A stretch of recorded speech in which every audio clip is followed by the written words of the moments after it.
आज हम लोग प्रशासनिक विधि के अंतर्गत देखेंगे कि प्रशासनिक विधि और विधि का शासन में क्या समानताएं हैं और क्या विभिन्नताएं हैं। ये कहा जाता है कि रूल ऑफ लॉ विधि का शासन और एडमिनिस्ट्रेटिव लॉ प्रशासनिक विधि, ये दोनों एक दूसरे के विरुद्ध हैं। हम लोग को देखना है कि एडमिनिस्ट्रेटिव लॉ और रूल ऑफ लॉ एक दूसरे के विरुद्ध हैं, वायलेशन में हैं, या एक दूसरे के समर्थन में हैं, एक दूसरे को मदद करते हैं। जो उद्देश्य है, संवैधानिक उद्देश्य है, संवैधानिक जो नीतियां हैं, दृष्टिकोण हैं, उसके संबंध में प्रशासनिक विधि और विधि के शासन का क्या योगदान है, क्या महत्व है, इस बारे में हम लोग आज विचार करेंगे।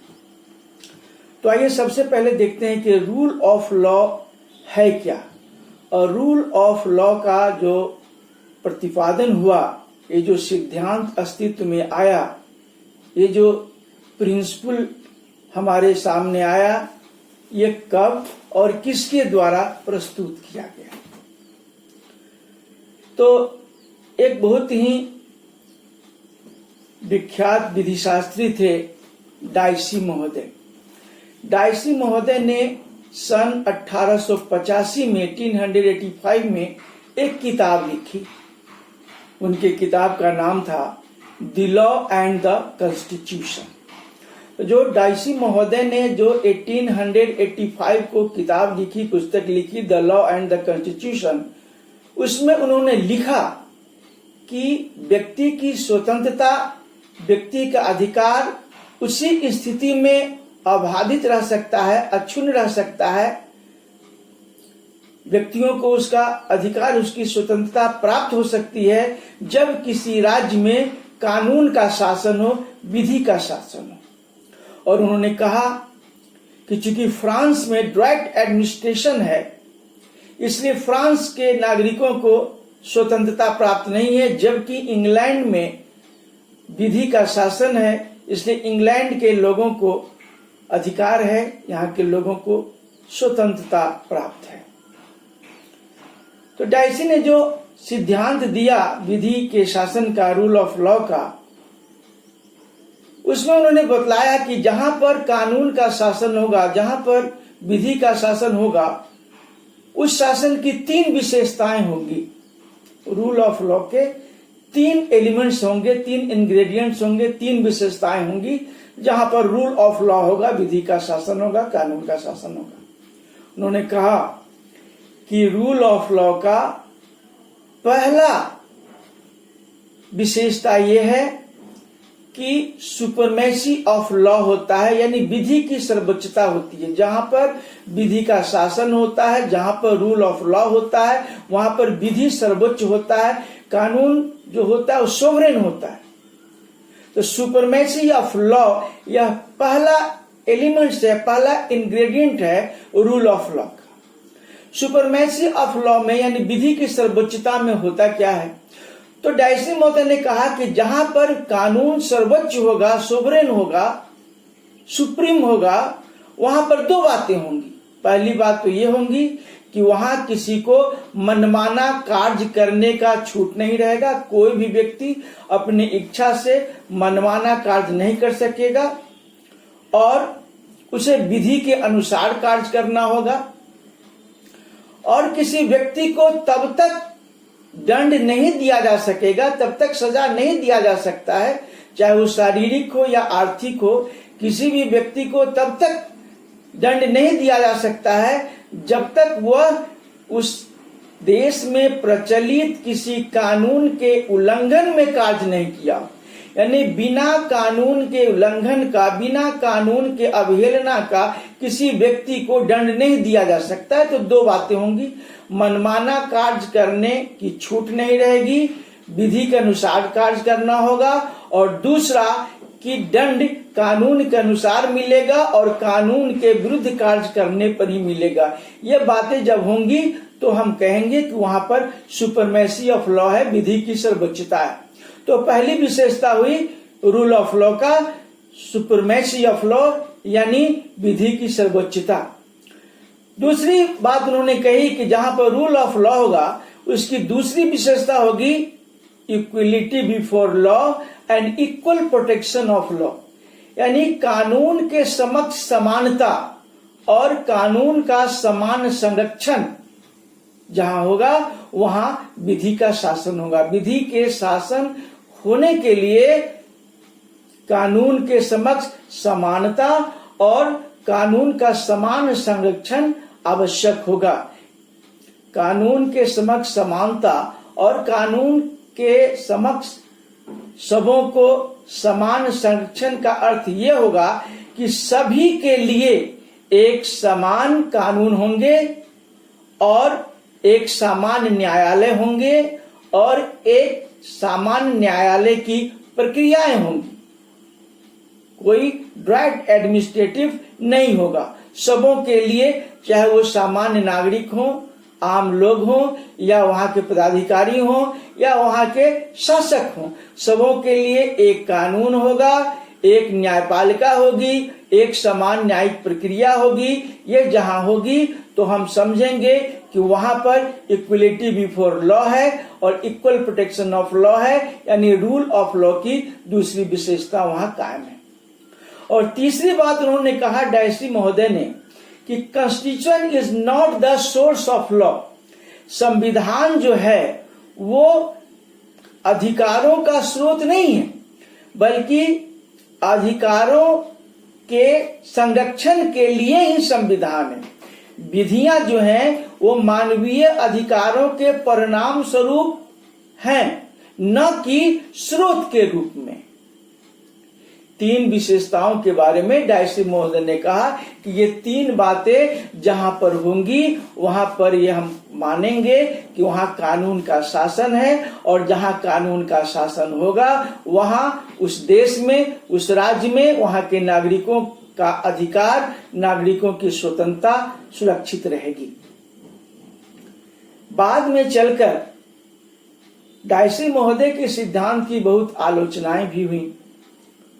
बहुत सारी बातों के बारे में डायसी महोदय ने भी स्वीकार किया, क्योंकि जिस समय डायसी महोदय the law and the constitution पुस्तक की रचना की, जिसमें उन्होंने रूल ऑफ लॉ के बारे में बताया, विधि के शासन के बारे में उन्होंने बताया, उस समय भी इंग्लैंड में डिस्क्रिशनरी पावर था, पदाधिकारियों को विवेक का अधिकार था, क्राउन के पास विशेषाधिकार थे। उस समय भी विशेष कार्य करने के लिए लोगों के पास विशेष दायित्व था, विशेष अधिकार की बातें थी।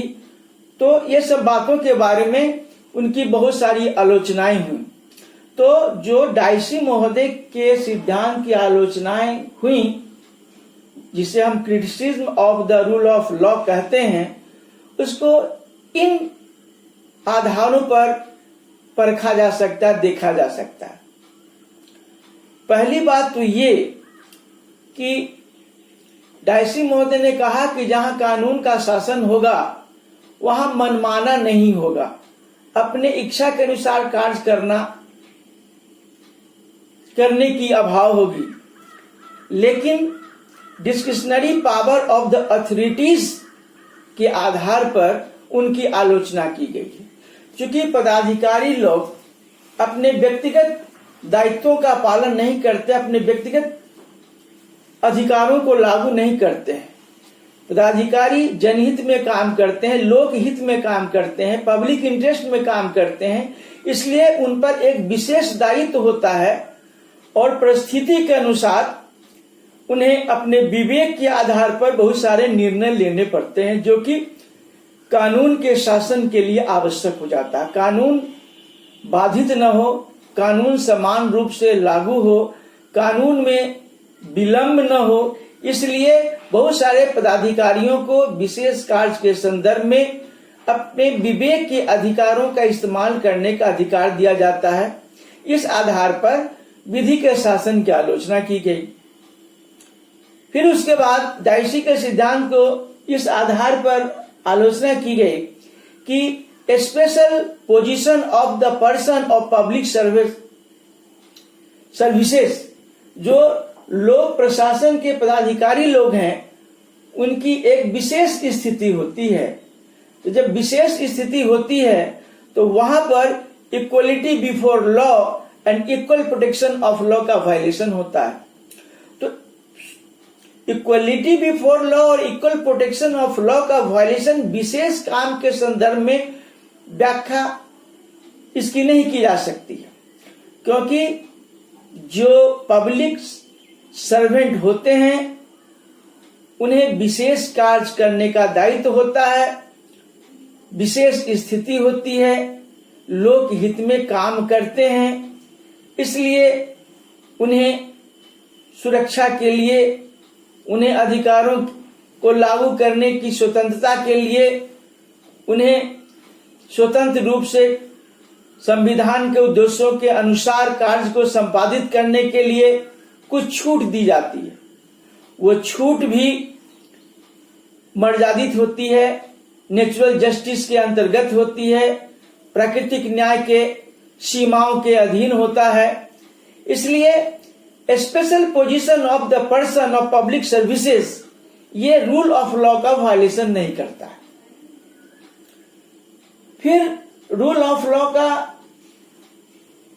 ये क्रिटिसाइज किया गया कि डेलीगेटेड लेजिस्लेशन जो है प्रदत्त विधान, ये रूल ऑफ लॉ का वायलेशन करता है।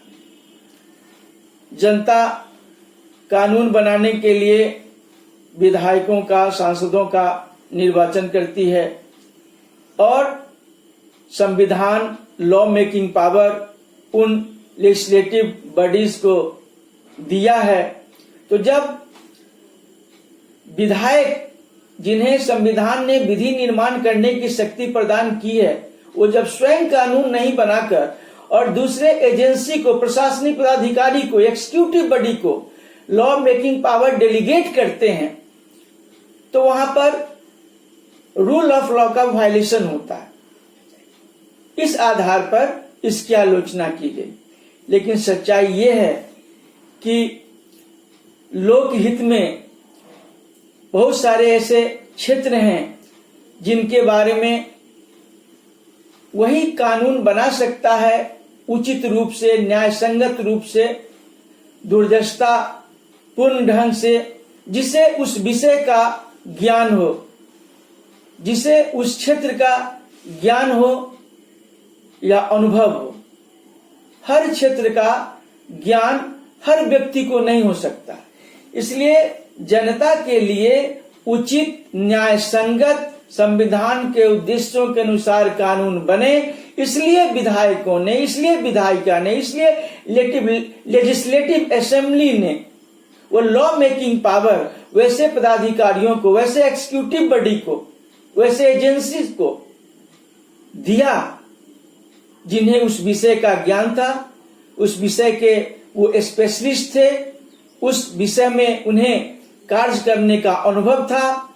इसलिए ये जो डेलीगेटेड लेजिस्लेशन है, यह रूल ऑफ लॉ का वायलेशन नहीं है, बल्कि रूल ऑफ लॉ को न्यायपूर्ण ढंग से, उचित ढंग से, पब्लिक इंटरेस्ट में, वेलफेयर स्टेट के इंटरेस्ट में बनाया जा सके, इसलिए लॉ मेकिंग पावर डेलीगेट किया गया। इसलिए डेलीगेटेड लेजिस्लेशन जो है वो रूल ऑफ लॉ का वायलेशन में नहीं। फिर लोगों ने कहा कि जो एडमिनिस्ट्रेटिव रूल्स हैं या एडमिनिस्ट्रेटिव कोड्स हैं, बहुत सारे ऐसे एडमिनिस्ट्रेटिव रूल हैं या एडमिनिस्ट्रेटिव कोर्ट हैं जिन्हें हम एडमिनिस्ट्रेटिव ट्रिब्यूनल्स कहते हैं, लोक न्यायाधिकरण कहते हैं। तो जो एडमिनिस्ट्रेटिव रूल और एडमिनिस्ट्रेटिव कोर्ट है, ये रूल ऑफ लॉ का वायलेशन में है, क्योंकि लॉ और एडमिनिस्ट्रेटिव लॉ, जनरल कोर्ट और ट्रिब्यूनल्स, ये दोनों के जो क्षेत्राधिकार हैं, जुरिस्डिक्शन है, वो समान नहीं है, प्रक्रिया समान नहीं है, पारदर्शिता नहीं है, इसलिए ये रूल ऑफ लॉ का वायलेशन में। तो एडमिनिस्ट्रेटिव रूल और एडमिनिस्ट्रेटिव कोर्ट, ट्रिब्यूनल्स भी आवश्यक हैं आज के परिस्थिति में। आज जब इतना राज्यों का विकास हुआ, औद्योगिक विकास हुआ,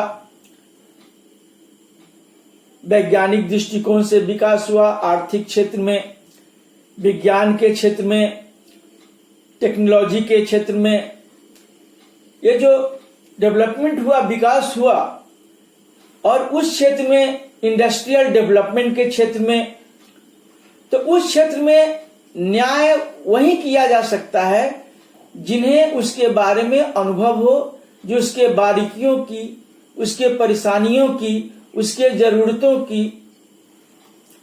ज्ञान रखते हों। इसलिए सही न्याय मिल सके, एडमिनिस्ट्रेटिव ट्रिब्यूनल की स्थापना की गई कि पीड़ित पदाधिकारियों को, पीड़ित कर्मचारियों को, जो उस क्षेत्र में प्रताड़ित हैं, पीड़ित हैं, इफेक्टेड हैं, उनको न्याय मिल सके, इसलिए ट्रिब्यूनल्स की स्थापना की गई। इसलिए जो ट्रिब्यूनल्स हैं, जो एडमिनिस्ट्रेटिव ट्रिब्यूनल्स हैं, जो न्यायाधिकरण हैं या जो एडमिनिस्ट्रेटिव रूल हैं, वो एडमिनिस्ट्रेटिव लॉ के और रूल ऑफ लॉ के वायलेशन में नहीं है, बल्कि रूल ऑफ लॉ के सपोर्ट में है। जनता को न्याय मिल सके, विधि के सामने सबों को समानता का अवसर मिल सके, समान परिस्थितियों में समान न्याय मिल सके, इसलिए न्यायाधिकरण की स्थापना की गई। हम लोग को इसके साथ ये देखना है, ऐसे आलोचनाओं के और भी कई एक आधार रहे हैं, जैसे फॉरेन डिप्लोमेट्स को जो छूट दिया गया, प्रिविलेज दिया गया बहुत सारे कोर्ट से, उसके बारे में, फिर special provision, special privilege parliament के मेंबर को दिया गया कॉन्स्टिट्यूशन में, इस सब के बारे में जो विशेष व्यवस्था की गई उसके संदर्भ में इसकी आलोचना की जाती है। लेकिन वास्तविकता यह है कि विशेष कार्य करने के लिए विशेष परिस्थितियों में कुछ विशेषताएं दिया जाना आवश्यक हो जाता है, ताकि उन परिस्थितियों में उन कार्यों का वो स्वतंत्र रूप से संपादन कर सकें।